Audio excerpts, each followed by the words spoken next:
بسم الله الرحمن الرحيم. أهلا وسهلا فيكم أعزائي الطلاب، طلاب الصف الخامس الكرام. وصلنا مع بعض إلى درس الجهاز التنفسي وجهاز الدوران. وعندي السؤال الأول، الفكرة الرئيسة: كيف يتآزر الجهاز الدوري والجهاز التنافسي للعمل داخل الجسم؟ فتكون عندي الإجابة: يزود الجهاز التنفسي الجسم بالأكسجين اللازم له ويخلصه من ثاني أكسيد الكربون، ثم ينقل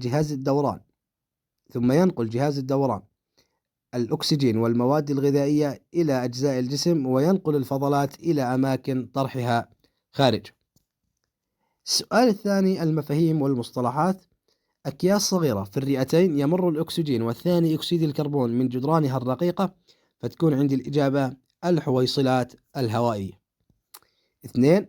سائل يسري داخل الأوعية الدموية، فتكون عندي الإجابة الدم.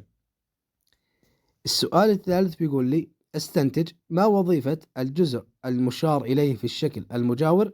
فنقول: عضلة تفصل التجويف الصدري عن التجويف البطني، وهي تتحرك إلى الأسفل فيزداد حجم التجويف الصدري، ويدخل الأكسجين عن طريق الشهيق وتتحرك إلى الأعلى خلال الزفير فيقل حجم التجويف الصدري ويخرج ثاني أكسيد الكربون. 4. التفكير الناقد: لماذا يعد القلب أهم أجزاء جهاز الدوران؟ فتكون عندي الإجابة: لأنه يضخ الدم في جميع أجزاء الجسم. 5. أقارن بين الشرايين والأوردة من حيث اتجاه نقل الدم بالنسبة إلى القلب. فنقول: يكون اتجاه نقل الدم في الشرايين من القلب إلى أجزاء الجسم، في حين يكون اتجاه نقل الدم في الأوردة من أجزاء الجسم المختلفة إلى القلب. بهذا الشكل أعزائي الطلاب كان عندي حل أسئلة الدرس الثاني. نلتقيكم إن شاء الله في حل أسئلة درس الجهاز الهيكلي والجهاز العضلي.